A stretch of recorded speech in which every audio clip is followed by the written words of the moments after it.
2022 training camp, it's in the air for the Baltimore Ravens. And with that in mind, what are the key positional battles to look out for over the coming weeks for the team? We talk about that and more next year on Locked On Ravens. You are Locked On Ravens, your daily Baltimore Ravens podcast, part of the Locked On Podcast Network, your team every day.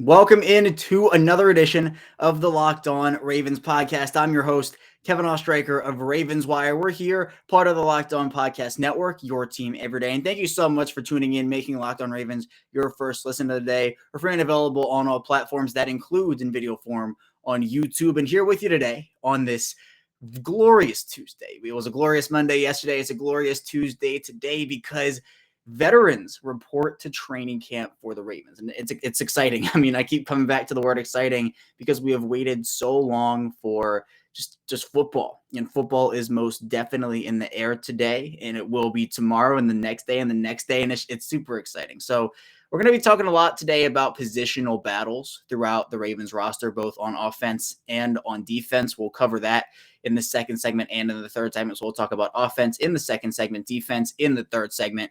In the first segment, though, we have a lot to talk about. There are a lot of Ravens news, notes, tidbits that came out over the course of Monday. Roster moves, restructures, more Lamar Jackson disrespect, unfortunately. So we're going to have to talk about all that. It's all very important stuff, and we'll dive into all that in the first segment here today. So tons and tons to talk about, but if you're here with us in video form, be sure to subscribe to us on YouTube. Like this video, it helps out a ton. I greatly appreciate everybody who's already subscribed and for all the support that I've been getting really over the course of these last almost 4 years. My 4-year anniversary is coming up in a couple weeks here, hosting Locked On Ravens back in 2019. It's crazy how time flies. Today is episode 772 consecutively for me. So it's great to be able to do this and to be able to put this now out in both audio and video form. So if you hear with us in video form and you're wondering why you should subscribe, we put out Daily Ravens content 5 days a week. So we'll have you covered throughout all of training camp, all the preseason, all the regular season, and continuing on throughout the offseason back to next year's training camp. It's a full circle here, Ravens content 5 days per week. Also in audio form, same show, both audio and video. Thank you for tuning in, whether it's Apple Podcasts, Google Podcasts, Spotify, anywhere you're listening. And thank you so much once again. Be sure to follow us, turn notifications on. I greatly appreciate that as well. Be sure to follow me on Twitter at CashRicker34 and the Locked On Ravens account at Locked On Ravens. So diving into content. Let's start off. I mean, there are like 4 things we have to talk about here in this first segment. First off, the fact that the Ravens created some cap room. I know, exciting, where the Ravens end up actually converted $8.965 million of Marlon Humphrey's $10 million base salary into a signing bonus, which means that ends up creating $7.172 million in cap space. Now, the Ravens heading into yesterday didn't have a lot of cap space. I believe the number was under 1 million, right around 700,000. That's not enough room. The Ravens will have to sign David Ojabo, their second-round pick. They only have one more guy to sign from their draft class. That's him. But they also like to go into seasons with just money to spend, money for trades, to replace injured players. We talked about a bit yesterday on our prediction show about cut down day. If a guy is cut unexpectedly and the Ravens want to go after him, but he's demanding a little more than the minimum, maybe it's a bigger contract, the Ravens want to have money for that too. But there was a lot of speculation about, what are the Ravens doing this move for? Is it a move for a wide receiver? Is Julio Jones coming to town? Odell Beckham coming to town? I don't know if the Ravens necessarily did it for that reason. I think it was more of the fact that they literally just had to do this. Like it was a absolute need for them. They couldn't not do it. And there are other ways for them to create more salary cap space. It's not just, they restructured Marlon Humphrey, it's over. They can make more room that can ultimately turn into a guy. And I still think there's a definite chance the Ravens can sign a Julio Jones off of this, or an Odell Beckham off of this, or Will Fuller. While I would personally like to see a veteran on the roster, I think they will probably wait until maybe the first month of the year is over and assess. I think they really do want to give their guys a shot. But we'll see. It was definitely necessary for the Ravens to make this move, though, so I'm happy they ended up finding a way. And a big credit to Marlon Humphrey, too, for restructuring his deal, definitely. Other news, the Ravens actually added Hall of Fame defensive back Rod Woodson as their color analyst for the Ravens broadcast team on the radio. All those games are obviously broadcast on WBAL. He played for the Ravens from 1998 to 2001 and obviously was a part of that Super Bowl team. He was a great player over his course of his time in the NFL, played for a couple different teams, the Steelers included in there, I know. I'm excited to see what he can bring to the table now. In the Ravens, he'll be alongside Jerry Sandusky. The Ravens play-by-play guy, Evan Washburn, will be down on the sideline. So that's exciting news for them. I think that's a great addition for him.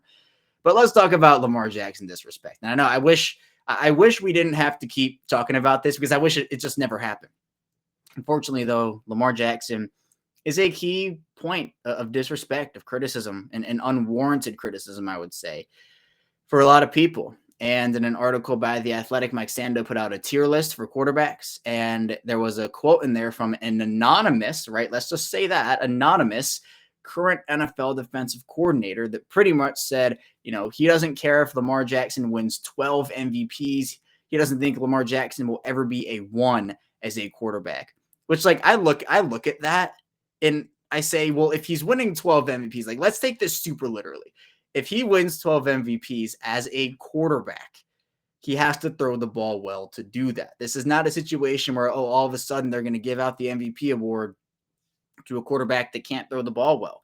Lamar Jackson won his MVP in 2019 by leading the league in touchdown passes with 36, outscoring, I believe, was 17 total teams in terms of total touchdowns by himself.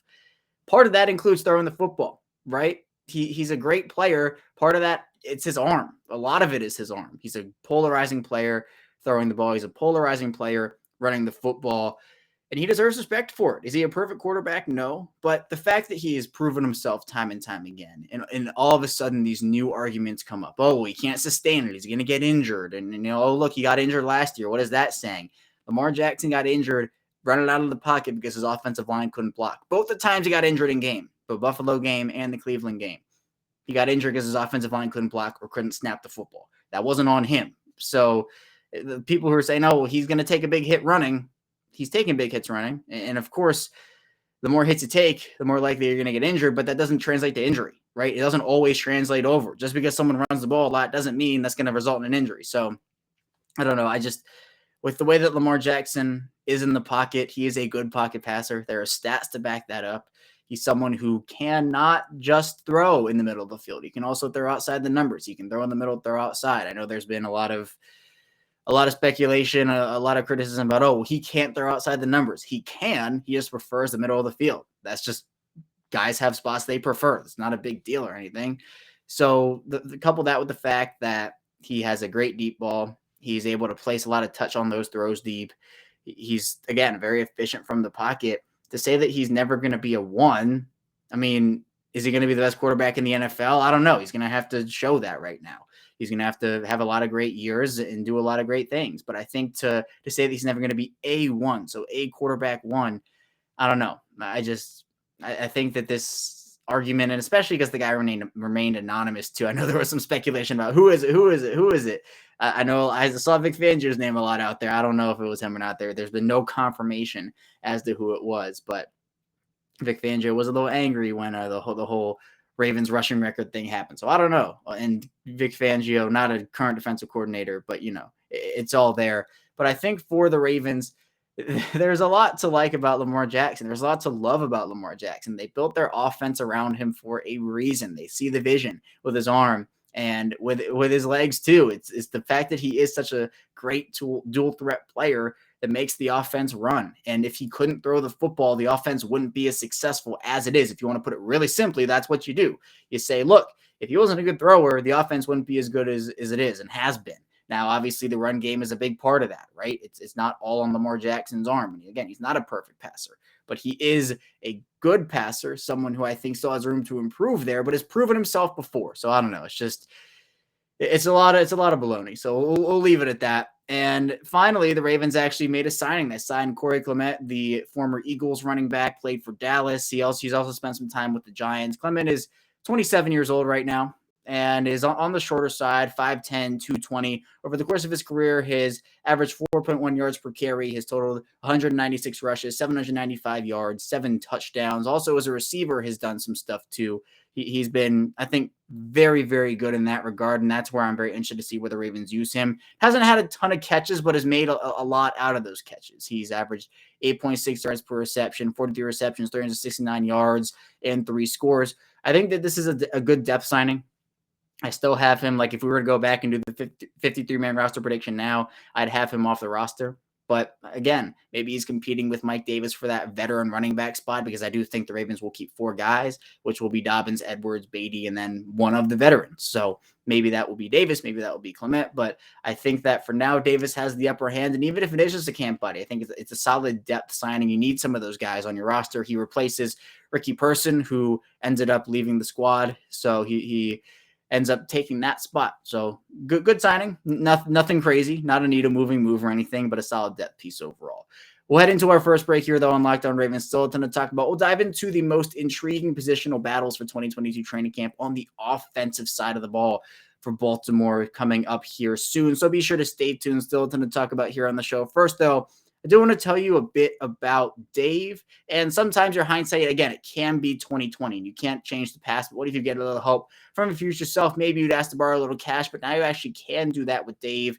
And how you ask with Dave is the banking app that can help you get the $500 instantly with extra cash. That's more money to fill your tank, buy a wedding gift, or even catch up on bills. You can finally tackle those expenses that have been stressing you out without any hangups. There's no interest and no credit check needed. There are millions of people who have already downloaded the Dave app to get the financial relief they need with extra cash. So if you're in a pinch and need some extra help, download Dave and think of it as a helping hand from future you. Download the Dave app from the App Store right now. That's DAVE. Sign up for an extra cash account. Get up to $500 instantly. For terms and conditions, go to dave.com/legal. Interest fees apply. Banking provided by Evolve, member FDIC. The future you will thank you. We're back. Our second segment of Locked On Ravens. Kevin Ostraker, your host, still here with you. And thank you so much again for making Locked On Ravens your first listen of the day. Be sure to subscribe here on YouTube for daily Ravens content 5 days a week. Follow us in audio form for the exact same thing. Same show, audio and video. Thank you so much. But let's talk. Let's talk training camp. Again, veterans report today, the first full team practice tomorrow. I'm not anticipating anybody not reporting. I think everybody will report to training camp. Maybe there's a surprise here or there. I don't know, but I think everybody's going to come in there. We saw Lamar Jackson get in the building and Afe Owe get in the building. So yeah, it's exciting. I don't think there are necessarily any huge quarterback battles to watch. I mean, I guess the one I would keep an eye on is the third quarterback spot between Brett Hundley and Anthony Brown. Now, I've said, you can go back and listen to yesterday's show, I don't think the Ravens keep 3 quarterbacks. I think it will be 2. I just don't think they have enough roster space to keep 3 quarterbacks. I think there's too much talent elsewhere. So what this could be is the Ravens looking for a practice squad guy. Is that Brett Hundley? Is that Anthony Brown? If they have one of those guys and they say, well, look, he's been with us for the offseason. He knows the system. He was solid in the preseason. If one of those guys checks those boxes, I think that's more than capable of a guy being on the practice squad, being that emergency quarterback there. Hopefully, obviously, you got to hope they make it there, but I think that they definitely would in this case. Running back, we kind of talked about it a bit in the first segment, the Mike Davis, Corey Clement maybe battle for the veteran spot, Nate McCreary trying to battle his way there. But I think one of the more intriguing battles, and this, I do want to say, this isn't just a roster spot positional battle thing we're going to do. We're going to talk about snaps too, and actual playing time. And I think the first instance of this here on the offensive side of the ball is Mike Davis and Tyler Beatty, because if J.K. Dobbins and Gus Edwards do have to spend some time on the PUP list to start the season, who's going to be the lead back there? The Ravens sometimes in these situations do tend to value veterans a bit more and value that experience. I think a recent example of that is J.K. Dobbins in 2020, where he was just unbelievable in his first 6 games. Had 25 carries in his first 6 games, was just unreal, and ended up ripping off like 30-yard runs, 40-yard runs, and pretty much, I don't want to say force the Ravens into giving him playing time, but he said, hey, look, you got to play me. I'm playing too well. And the Ravens did. So maybe this is a case where the Ravens do favor Davis out of the gate over Beatty, but then Beatty shows some stuff in training camp of the preseason that says, well, if the Ravens are confident in him, they can put him out there. If Davis is maybe struggling a little bit, and they can do that. Both players are versatile. Both can be threats as runners and as pass catchers. And actually, going back to Clement, that is also part of this whole thing. The Ravens, it seems like, are valuing guys who can catch the football out of the backfield, because we were talking about that last offseason before the injuries to Dobbins and Edwards. It felt like they were going to get their running backs involved out of the backfield again. In the run game, you look at extensions of it. The short passing game is an extension of the run game. And that includes screen passes to running backs, short flats out of the backfield. Like, you can do a lot with your running backs out of the backfield from a pass catching perspective, because it is, again, an extension of the run game. So I'm excited to see that. But yeah, a battle to me that I'm watching. If you want to call it, like, if Dobbins and Edwards are healthy, if you want to call it the third running back spot between Davis and Beatty, I'm not going to stop you. I think that's a pretty good analysis of it, because I think all guys are going to get some snaps, but I think the third guy got a little more than the fourth guy, depending on situation. So that's something to watch. The fifth wide receiver battle, that's a big one to me. We've talked about a lot of the undrafted guys already, like Devin Williams and Shamar Bridges and Mekhi Polk and even Slade Bolden.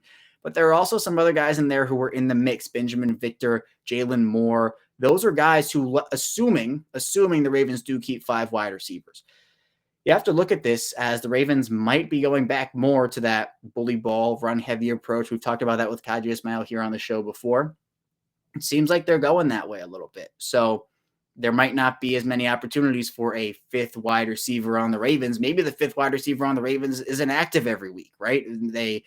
I think there are a couple boxes I'd like to see checked from that fifth wide receiver. I think my personal opinion is a big-bodied guy. I'm not trying to discount Slade Bolden, because if Slade Bolden is the most impressive out of those guys, give me Slade Bolden, right? It's talent. Again, I don't knock guys for height. So if Slade Bolden outplays the big-bodied receivers, while the skill set is redundant, I could definitely see him making a case to make this roster, and I'd be more than content with that if he shows it. But I think a big-bodied receiver would help out the Ravens a little bit more in this situation. So those are the Williams, the Bridges, the Polks of the world. Also, I think special teams value is huge in this situation. We all know how much the Ravens value that special teams. And if you can do that, if you can make yourself useful on the field in multiple different situations, that will help you make this roster. And I think that whether it is a Benjamin Victor, who in his own right is a huge receiver, if it is a Devin Williams, if they can gun, if they can be a gunner, I think that the Ravens could have something and say, well, this guy maybe had a couple more flashy plays, but he can't play special teams. This guy has a lot of potential, but can't play special teams. I think we've seen before the Ravens take the special teams contributor over a guy who maybe had a few flashy plays here and there. So I think that for now, my pick for that fifth wide receiver spot is Shamar Bridges. We will see how everything turns out. I think Devin Williams and Mekhi Polk, Benjamin Victor, all guys who are in that range too. Slade Bolden too. Again, I don't want to make it seem like I'm discounting him. I'm really, really not. So I think that all those guys have a shot for sure. Another interesting one, I think an interesting one is going to be wide receiver wise, the number 2 wide receiver spot. It seems like we all know who the number 1 guy is in Rashad Bateman. But that second wide receiver spot could be the one that is up for grabs. If Devin Duvernay, who, again, it feels to me is the front runner at this point, he's kind of in there right now, struggles a little bit or isn't making some plays, and James Prochet comes on and just bursts onto the scene. And, of course, James Prochet, like the past couple training camps, has been amazing. Like, we've seen the highlight catches, rave reviews. I'm expecting more of that this year. James Prochet could overtake Devin Duvernay for that number 2 spot. I could 100% see that. Now, I could also see Duvernay holding that spot because he is very talented and having really good 1, 2, 3, 4 with, again, the big 4s I've talked about in Bateman, Prochet, Duvernay, Wallace. But that second wide receiver spot, and even the third one, if you want to go that far and put Tylan Wallace in there too, how are those second, third, and fourth wide receiver spots going to be impacted by the training camp in the preseason? I think it'll be big. So those are things I'm watching for sure. Tight end wise, maybe Josh Oliver. Again, I don't see him making the roster. Is there any way that he can convince the Ravens to keep 5 tight ends on this team? I don't know. I honestly don't think so, but crazier things have happened. I just think 5 tight ends is too many, and I'm not getting rid of Mark Andrews. I'm not getting rid of Nick Boyle, the 2 rookies I'm not getting rid of. So that leaves Josh Oliver on the outside looking in my opinion, but maybe he does something. I don't know, but not really anything in the tight end department. Offensive line, there are definitely a few. I'm looking at the left guard position as my number 1 positional battle to watch here on the offensive side of the ball. There are plenty of guys vying for it. You have Patrick McCary, Tyree Phillips, Ben Cleveland, Ben Powers, all very talented players. Now, my hunch here, this is just an initial prediction hunch, is that it will end up coming down to Tyree Phillips and Ben Cleveland, and the Ravens are going to want to use Patrick McCary more in that super sub 6th offensive line role. I can definitely see a path where, well, with McCary, I can see a couple things. I can, one, see him winning that job as kind of the most established player out of that group. I could also see if Ronnie Stanley has to miss some time, McCary moving out to left tackle or playing right tackle, and then that opens up the door for a Tyree Phillips or Ben Cleveland to win that job. I think Tyree Phillips is very good at guard. He's not a tackle, but I think he's very good at guard. Ben Cleveland's someone who I think has a ton of potential, showed a little bit of that last year. Either one of those guys I'd be completely okay with. Ben Powers, he's on my outside looking in. I don't really see – look, if he has a great training camp, great preseason, I can 100% see that. But I think that this might be the last chance for Ben Powers to really make an impact. And if he doesn't, I think he could just be on the way out. And that could be another 2019 draft pick who is on the way out, unfortunately. Other guys who I could potentially look at positional battles for, maybe the right tackle position. I think that is pretty much all but Morgan Moses' job, but I definitely think there will be a slight competition between Moses and Jawan James because both guys veterans, both guys have proven themselves. The difference is that Morgan Moses is much more durable than Jawan James, and probably at this point you know what you're getting a little bit more from Morgan Moses because he's been on the field a lot more than Jawan James. James played like 3 games in 3 years in Denver or something after he signed that big deal from Miami. So you have talent there. You have depth. I just think the starting job is probably going to be Morgan Moses. Is that I'd be a little shocked if it wasn't. But again, crazier things have happened. I'm not penciling it in, but I'm like 90% of the way there. But I think it's going to be Morgan Moses there definitely. So there are definite positional battles to watch on the offensive side of the ball, and depth is a key reason why they have a lot of depth. A lot of guys vying for back-end roster spots, for playing time. It's going to be big. I'm excited for it. And we also have that to talk about on the defensive side of the ball. It's coming up here on Locked On Ravens. We're going to be talking about the biggest and most intriguing positional battles from the defensive side of the ball for 2022 training camp. So be sure to stay tuned for that. Still a ton to talk about here on Locked On Ravens. We're back here. Our final segment of Locked On Ravens. Kevin Oshak, your host, still here with you. And again, thank you for making Locked On Ravens your first listen of the day. Be sure to make your second listen Locked On NFL. I did host the Monday show over there again. So if you want to check out our conversation about Kyler Murray, Lamar Jackson, Joe Burrow, it's a great show. I highly recommend you check it out. But let's now dive into the defensive side of the ball, talking about a positional group, the defensive line, that I think is just, again, one of my favorites depth-wise. I don't really, I'll say no roster spot positional battles are there for me, but I will say playing time positional battles are. I think, how is Travis Jones going to stack up against guys like Justin Madubuike and Broderick Washington? Can he earn a huge role out of the gate? I think by the end of the year, we're going to see him have a huge role. But out of the gate, can he do enough in training camp in the preseason? Can he impress enough to earn a role and play those snaps? How is Brent Urban going to factor into this whole thing? I think he will play a decent amount, but can one of the young guys, and Justin Madubuike or Broderick Washington or even Travis Jones himself, take some snaps away from Urban? I don't know. I think all the guys there, very, very talented. I'd expect all 6 of them to play really big roles. Outside linebacker, this is more for roster spots because I think you have your top 3 in there right now, assuming Tyus Bowser and David Ojabo do start the year on the PUP list or on IR. I think what you're looking at is Odafe Owe, Dalen Hayes, Justin Houston. Those are your top 3 guys. Now, I have the Ravens keeping 4. I have the Ravens keeping 4 outside linebackers. So that comes down to veterans and undrafted guys. So maybe we're talking about 1 or 2 roster spaces, depending on where you are with that whole thing, depending on what other people think. That's going to come down to guys like Jeremiah Moon, Chuck Wiley, Vince Beagle, Steven Means, a lot of different guys vying for what are going to be 1 or 2 roster spots. Some of these talented players are going to get cut, going to get let go. Right now, I think Jeremiah Moon is my front runner. I just think, again, the athletic prowess he has, what he did at Florida, I think there's a ton of untapped potential with Jeremiah Moon. But if the Ravens want to play it safe and go with a guy who maybe has a bit more inside-outside versatility, you could go with a Vince Beagle. Steven Means has turned himself into a pretty quality starter at the NFL level. Nothing too special, but he can also play a bit inside if you want him to on the defensive line. So there's versatility there. Chuck Wiley had a lot of success at UTSA. So, there are a lot of different options. I think for Baltimore, you're hoping that Tyus Bowser and David Ojabo can come back because then you're looking at that 5 again, which I've talked about, of Owe, Ojabo, Hayes, Houston, Bowser, which I think, again, turns a position of a little bit of iffiness. You're kind of thinking, is it going to work out, to a position of absolute strength for them. So if that isn't the case and they have to miss a couple weeks, couple months, which right now is more where I'm leaning towards just to get them back to 100%, I think you have options for that 4th/5th outside linebacker spot with some young guys and some veterans. On the inside, it's the same thing in terms of my predictions versus maybe other people's predictions. I have the Ravens keeping 4 guys with Jacoby McLean there, but if you're talking about who else could be competing for those final 1 or 2 roster spots, Kristen Welch has been with the team for a couple years now, has been a pretty big contributor for them on special teams. McLean, Josh Ross, a couple other undrafted rookie inside linebackers will be competing, very talented players. So what the Ravens are going to have to decide for themselves and figure out is how big of a need is the inside linebacker position from a personnel perspective? How many guys do they need to keep, knowing that they can probably play Chuck Clark at the dime linebacker spot? They can probably move some of their defensive backs inside, play dime looks, 6 DB looks. If you can figure that out and kind of say, well, we don't have to play 2 inside linebackers on the field at the same time because we can play a safety and an inside linebacker. Like they can play Chuck Clark and Patrick Queen together, or Josh Bynes and Tony Jefferson together.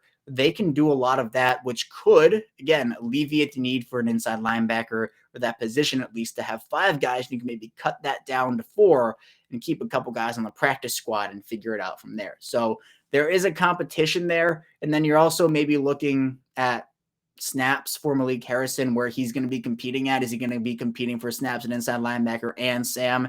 I'd anticipate that be the case for him. It's a big year for Harrison, but I do think that's another guy to watch. Definitely, as Malik Harrison is kind of a make or break training camp preseason for him. I'm not saying he's going to get cut if he doesn't have a good preseason, but this is a big year for him, definitely. Looking at corners, I think the Ravens are pretty set, but there are a couple positional battles to watch there. Specifically, who's going to play the slot? Is it going to be Brandon Stevens? Are they going to move Kyle Fuller there? Is Marlon Humphrey going to get time there? Are they going to have Armour-Davis Washington play there?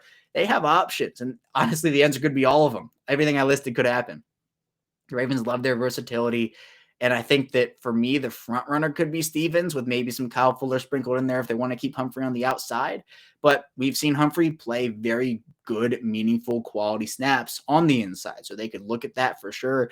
And then where you classify Armour-Davis Washington and Brandon Stevens, both, I guess, have a little bearing on this, but I wouldn't anticipate any other guys being in that competition for me. I mean, Jalen Armour-Davis is going to probably be a guy who plays some special team snaps, but not really a ton on defense outside of injuries. So you're looking at a cornerback room of like Marlon Humphrey, Marcus Peters, Kyle Fuller, Armour-Davis, Pepe Williams, Brandon Stevens, Darius Washington, depending on where you classify the final 2. I mean, Denzel Williams is talented. I don't see a path. Maybe he's a practice squad corner. I'd be more than okay with that. And looking at safeties, it's almost the same thing, right? Where do you classify Brandon Stevens or Darius Washington? If you want to put both of them in the cornerback room, that's fair. But I still think, and what I talked about yesterday, is where are the battles for roster spots? I think one of them is between Geno Stone and Darius Washington. I have Geno Stone over Darius Washington right now just because Washington is currently on the PUP list with a foot injury. Maybe they want to stash him on IR for a year if the injury doesn't heal the way that they want it to right now. I don't know what the case is going to be there. But I think those two are probably fighting for one roster spot at this point. But also, I think an interesting part of this is, and this one might be a bit out of the box thinking. I'm going to try to go a little bit of a big brain thinking right now, big brain. What is the snap count going to be for Kyle Hamilton early on here? Because we all know that Kyle Hamilton is extremely talented. I think he should be playing a ton early on. That's my personal opinion. But are the Ravens going to take an approach of maybe putting Tony Jefferson out there a bit more early on, week 1, let's say, over Kyle Hamilton, just because of the veteran experience? I personally think it should be Hamilton over Jefferson, with Jefferson playing in spot areas. But maybe do they split it 50-50 between Kyle Hamilton and Tony Jefferson in terms of 3 safety looks if they want to move guys up and down the area there? Because, look, we know Chuck Clark's going to play. We know Marcus Williams is going to play. And we know Kyle Hamilton is going to play too. I'm not saying that's not the case. But Hamilton has already looked the part in training camp according to many different people. I think that he's going to play a lot, right? This is more of just me like kind of having a thought piece live here. But I don't know. It feels like to me Hamilton's going to play a ton. You look at the 3 safety looks with him and Chuck Clark and Marcus Williams. I'm all on board for that. You can play Tony Jefferson on special teams, and he can also play a bit of snaps on defense. We saw him kind of revitalize his career over the last couple of weeks with Baltimore in 2021. You're also looking at the Geno Stone / Darius Washington spot. But where are these guys going to line up? I think it's super interesting to think about, right? Where are these guys going to play in terms of the safety position? Because you have so many different options. You can move this guy over there and that guy over here and this guy up and this guy down and blitz this guy and pressure off the edge. So for the safety, the defensive back position in general, so corners and safeties, they have a lot of depth. They have a lot of versatility there. There are a couple guys who could be vying for roster spots, but I think it's mainly set at this point. It's just where are they all going to play? I think that's going to be interesting to really keep an eye on over the course of training camp here in 2022. But that's all I have you here today on Locked On Ravens. Thank you so much for tuning in. And when we get back here tomorrow, it'll be the first day for the Ravens of a training camp practice, a full team training camp practice. So be sure to stay tuned for that in our Ravens conversation next time tomorrow. And I will see you back here tomorrow.